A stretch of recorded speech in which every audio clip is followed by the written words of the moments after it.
حامدا ومصليا ومسلما أما بعد فأعوذ بالله من الشيطان الرجيم بسم الله الرحمن الرحيم ولا تقولوا لمن يقتل في سبيل الله أموات صدق الله العظيم. الله رب العالمین په دنیا کې ډېر ښکلې بندیان پیدا کړي دي، د عمل په اعتبار هم او دغه شان په شکل و صورت په اعتبار هم. حضرت آدم علیه السلام نا تر نبی کریم صلی الله علیه وسلم پورې چې څومره انبیاء او رسول الله رب العالمین را لېږلي دي، هغه ټول پیغمبران د عمل او د شکل صورت په اعتبار ښکلي وو. د ښکلي پیغمبرانو نه وروستو الله رب العالمین آخري پیغمبر حضرت محمد رسول الله صلی الله علیه وسلم دنیا ته راولېږو او په هغوی باندې د نبوت سلسله بند کړه. حضور نبی کریم صلی الله علیه وسلم د ټولو پیغمبرانو سردار او امام الانبیاء دی او د حضور علیه السلام نه وروستو د نبوت سلسله بند کړې شوه. د هغې نه وروستو د نبوت سلسله بند ده. نور نبیان، رسولان، پیغمبران الله پاک دنیا ته نه دي رالیږلی. حضور نبی کریم صلی الله علیه وسلم آخری مبارک او غوره بهترین پیغمبر الله پاک جوړ کړی دی. د هغې نه وروستو ښکلې صحابه کرام دي. د پیغمبر علیه السلام نه مخکې به پیغمبرانو چې یو پیغمبر به وفات شو، د هغې نه وروستو بل پیغمبر به راغی او د هغې پیغمبر چې کم راوړي دین او شریعت و هغه به نور مخ په وړاندې بوتلو، د هغې تبلیغ او د هغې پرچار به کو. چې کله حضور نبی کریم صلی الله علیه وسلم باندې د نبوت سلسله تمام شوله، د هغې نه وروستو بل پیغمبر به نه راځي، نو الله رب العالمین حضور نبی کریم صلی الله علیه وسلم له داسې مبارک ملګري ورکړل چې د هغوی زندگی مشعل راه ده، د تمام انسانیت دپاره رهبر او د راهنما کار ورکي.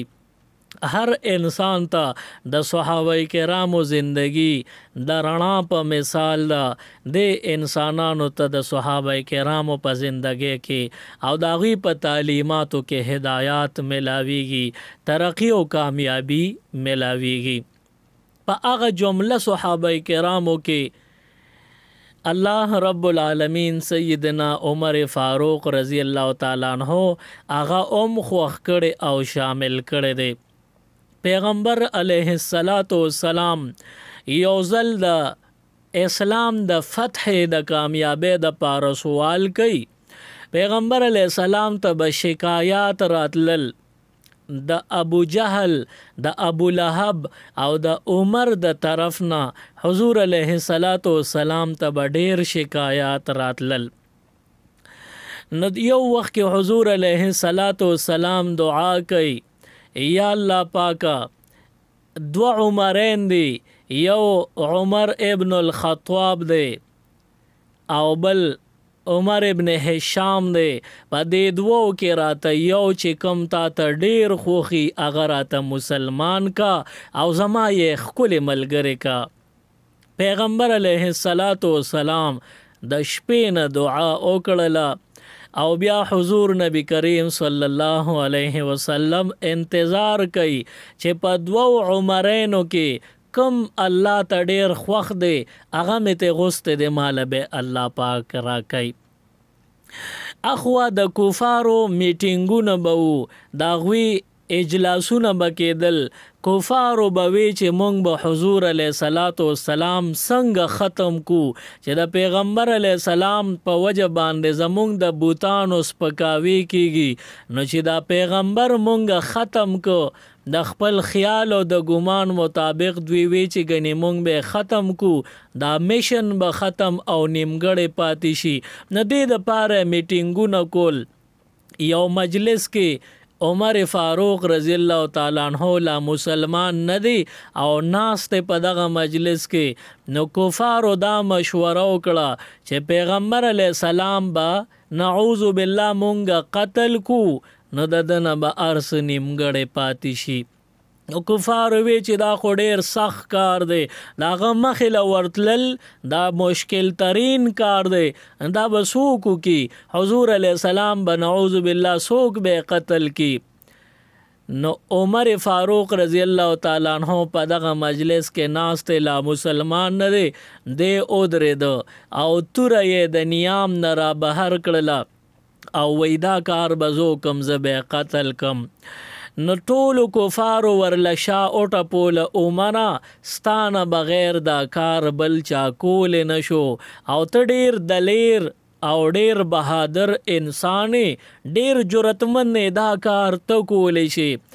عمر فاروق رضی الله تعالی عنہ دغه وخت لا مسلمان نو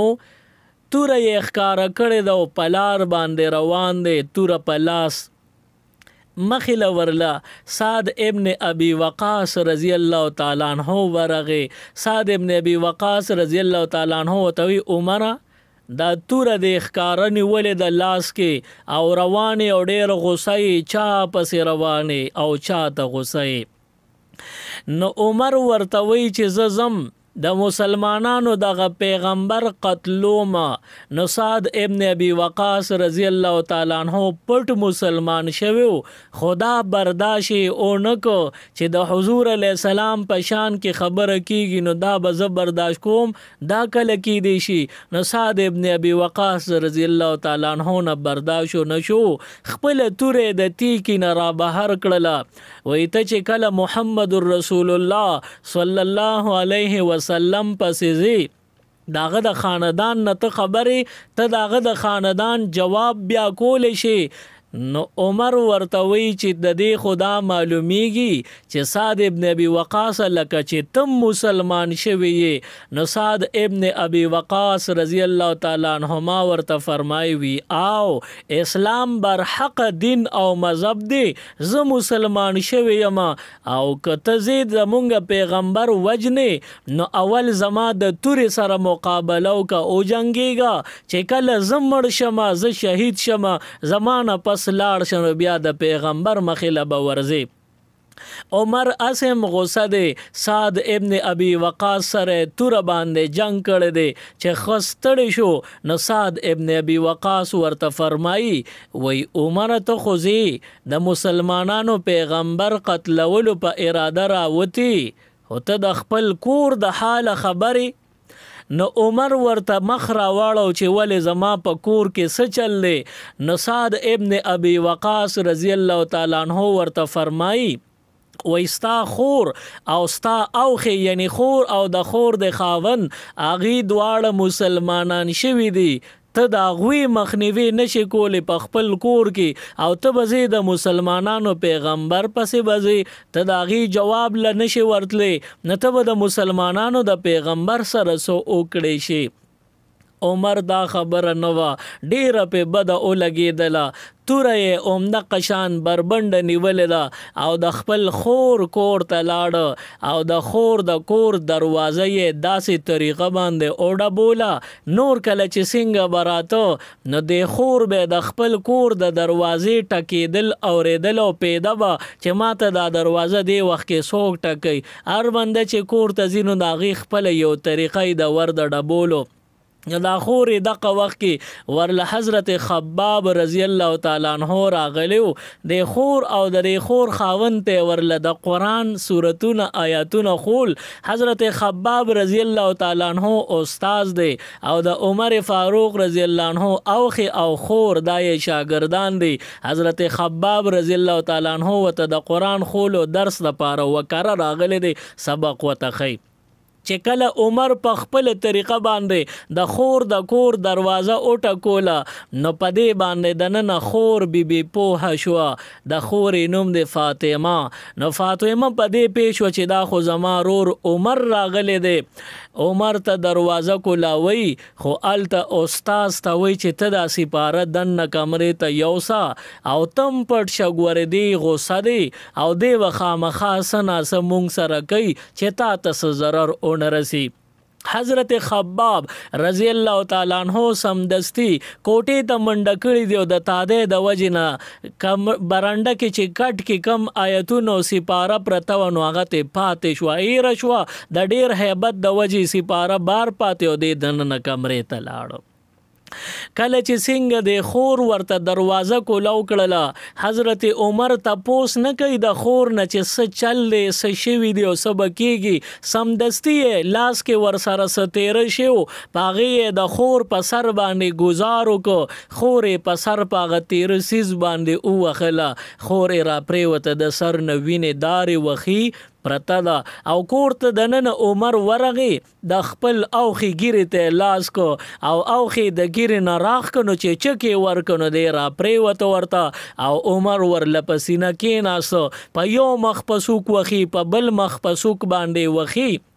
اخر خورې راغله او دا خپل خاوند ته نخلاصي. عمر ته وی چې عمره دا ته په مونږ باندې دومره ظلم او زیاتې ولې کې مونږ ته خپل قصور او خپل ګناه او خپل خطا وښایه د هغې نه پس خیر دی که ته بیا تشدد کې خو وجه خو وښایه چې مونږ څه جرم کړی دی. دغه وخت کې عمر ورته وی ما اورېدلی دي چې تاسو خپل دین کفر او بت پرستی پرېښې ده او تاسو اسلام ته اوړېدلی یې. نو دغه خور ورته وی عمره وی که ته د حضرت ته د خطاب زوی یې نو زه د خطاب لور یم چې ته په کفر باندې دومره کلک ولاړې سره د دې چې دا کفر باطل دی او ناحقه دی نو زه د خطاب غیرتمند لور یم زم د دغه پلار غیرتي لور یم چې ته په کفر باندې دومره کلک ولاړې نو زه اسلام برحقه د اسلام ته اوړېدلی یم زم ستا خور یم زه په د اسلام باندې ننګ او غیرت کوم او زه په اسلام کلکه ولاړم نه وړمته. نه چې دا خبره وکړله د عمر دا لاس پورته که د خپل خور نه په مخ باندې سپېړه وویستله او دومره زوردار شړقې ته نه وویسته. کتاب لیکلی دی وی په کم ځای چې د عمر ګوتې ولګېدې د هغه ځایونو نه د ګوتو په نشاناتو وینې راووتې دومره زوردار شړقې ورکو او د هغې نه پس بیا د خپل اوښې وخي چې ډېرې ووخه. عمر ستړی شو هلته خور نه وینې روانې دي نو عمر یو خوا ستړی شو بل د خور د مخ او د سر نه وینې روانې وي چې د هغې وینو ته وکتل نه لږ شان غیرت پکې پیدا شو چې یو خوا د خور ده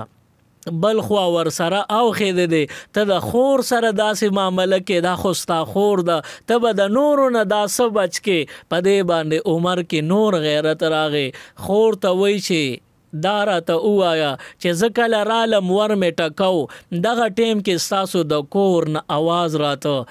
تاسو څه وی. نو دغه اوښې ورته وایي چې موږ خپلو کې خبرې کولې او ناګانه هلته په بالښت باندې سپاره پرته وه د عمر پې نظر پرېوته د عمر پې نظر پرېوته ور روان شو نو دا خور ورته ور مخکې شوه وی دا زمونږ قرآن دی د الله رب العالمین د طرف نه نازل شوی کلام دی او دا په محمد رسول الله صلی الله علیه وسلم نازل دی او دا تاسو دیله ګوتې نشئ اوړی دیله به په هغه صورت کې ګوتې اوړی چې کله بنده پاک صاف وي. عمر ورته وایي چې زه خو پاک یم نو دا خور ورته وایي چې نه د کفر او د شرک په وجه ته ناپاک یې اول لاړ شه ته غسل وکړه باقاعده چې غسل وکړې د هغې نه پس چې راشي ته د قرآن د نسخې له ګوتې اوړی شي. عمر فاروق فوراً غسل خانه ته ننوتلو غسل یې وکړلو واپس چې راغی خور ته وایي چې ماله لږ راکه چې دا څه دي نو دغه د قرآن نسخه یې راواغېستله په هغې کې صورت طه 14 نمبر آیت باندې چې نظر پرېوته حضرت عمر دغه تلاوت کو اننی انا الله لا اله الا انا فاعبدنی واقم الصلاة لذکری. بس دا یو څو لفظه حضرت عمر د کفر په حالت کې اووي نه چې دا الفاظ اووي د الفاظو په اثر وکړو د الفاظو معنا څه ده؟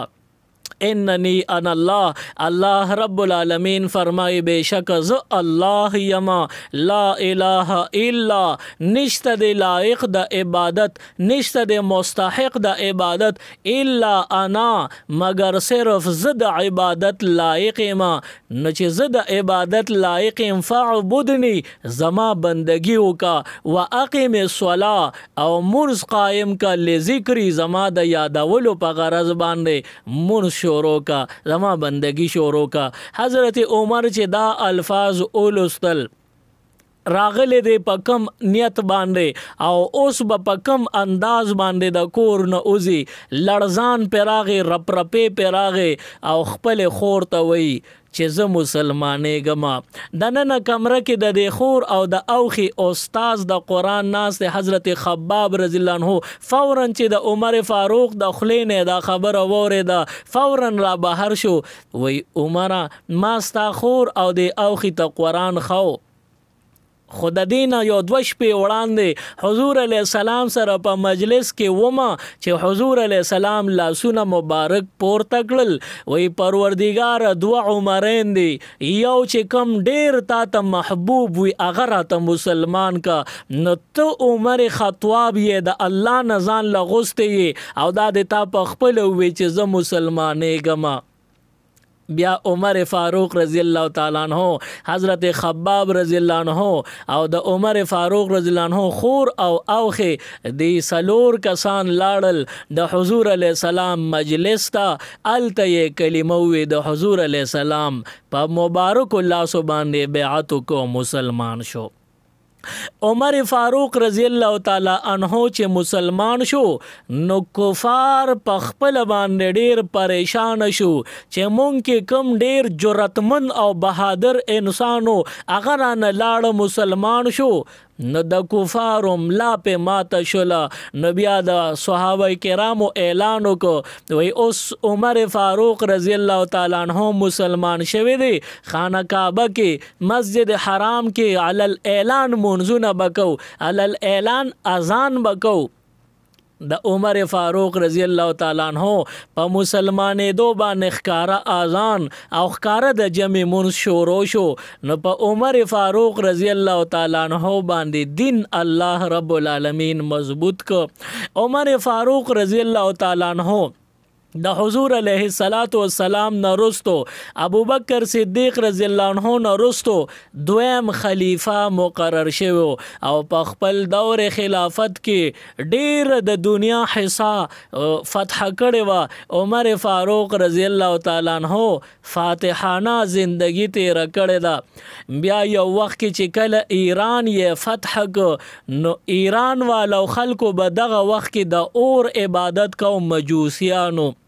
چې ایران فتح شو د ایران نکم قیدیان اونوي شو غیر راوستل مکی معظمه ته مدینه منوره ته ټول صحابه کرام لور کړل غلامان شو نه چې هغه د ایران قیدیان غلامان شو پاغه کې یو قیدی دی ابو لؤلؤ فیروز نومې دی هغه حضرت مغیره ابن شعبہ رضی الله تعالی عنہ لور کوي دا والستا غلام دی. مغیره ابن شعبہ رضی الله تعالی عنہ با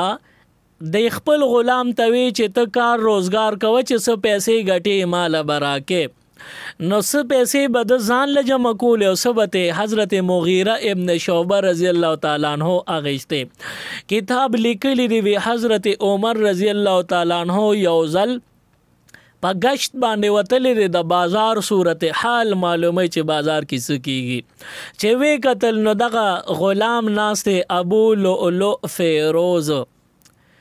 نو دغه غلام نه عمر فاروق رضی الله عنه تپوس کوي الکته د چا غلامه نه دی وته چې د مغیره ابن شعبہ غلامه ما نو عمر فاروق رضی الله تعالی عنہ ته دا غلام وی زه د مغیره ابن شعبه غلام ام، خو ما سره زیاتې کوي، ظلم را سره کوي، نو ته زما لږ سفارش وکړه. عمر فاروق رضی الله تعالی عنہ ته تپوس کوي وی څه ظلم در سره کوي؟ نو دغه غلام ورته وی ابو لؤلؤ فیروز ورته وی زه کاریګر یم او ما نه 2 درهم دروازه غواړي، نو د دې سفارش کچې لګي کمې پیسې رانه اخلي. حضرت عمر ورته فرمایي وی ته څه کار روزګار کې؟ نو دغه غلام ورته وی چې زه کاریګر یم او زه مصری یم او د لرګو کې ګلونو ډیزاینونه جوړوم او لواری اومم کولی شم. نو حضرت عمر فاروق رضی الله تعالی عنہ ته فرمایي چې ته بهترین کاریګر او ډیر کارونه او کسبونه درځي، نو خیر دې ته به ډېرې ګټې، نو هغه دغه 2 درهم ورکوه، دا بې انصافي نه ده او دا سره خپل مالک ظلم زیاتې نه کوي. نو دا غلام په دې خفه شو. 2 خفګان رالل، یو خفګان دا چې یو د ایران فتح کړی دی، نو زه د راوستیم، زه د غلام کړی دا ستا د لاسه. نو حضرت عمر رضی الله عنه ته پړه کې چولې ده. دویم دا چې دا ما سره خپل مغیره ابن شعبه زما مالک د 2 درهم غواړي، ته وې ښه کوي. نه دا دویم خبره مو ته زړه کې واچوله. حضرت عمر رضی الله عنه ته فرمایي وی یا لکه ما اوریدلی دي چې ته د لرګي نه میچنه جوړې او هغه میچنه په هوا چې په لګي نو تاویږي او هوا سره چې تاویږي نو ډیر ښکلي انداز سره اوړه کېږي، غنم اوړه کېږي. دا ریشادي نه دا غلام ابو لؤلؤ فیروز ورته وی چې او دا ریشادي زه دغه میچنه جوړولی شم. حضرت عمر فاروق رضی الله عنه ورته فرمایل مالم یوه جوړه کا. ندی ورته وی چې طالب زه داسې میچنه جوړه کم چې د دنیا ګوټ ګوټ ته به د هغې خبر رسی. حضرت عمر فاروق رضی الله عنه او خيارو هغه فورا پدې پیښ وې دا د غلام مالا دمکی د قتل راکړه چې زبده وجنم او استاد د قتل پیغام به ګډ ګډ ترسي. صحابه کرامو ته عمر فاروق رضی الله تعالی عنہ او فرمایل وی دې سړی مال د قتل دمکی راکړه. صحابه ورته وی چې مونږ ته اجازه تو چې دلته ته د لسا او باسو مرداري کو. عمر فاروق ورته فرمای نه لا د جرم کړي نه دی، د جرم د کولو نه مخکې چاله سزا ورکول په اسلام کې نشتا. بیا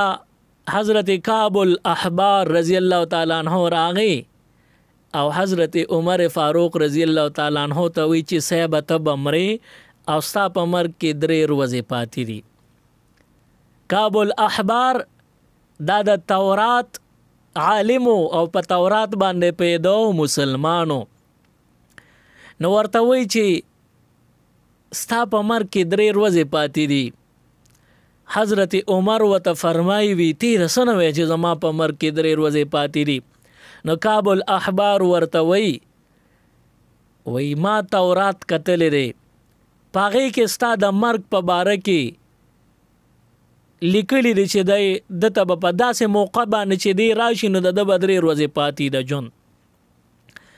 عمر فاروق ورته فرمایي وی زما نوم ورسره شته چې دا عمر فاروق دی.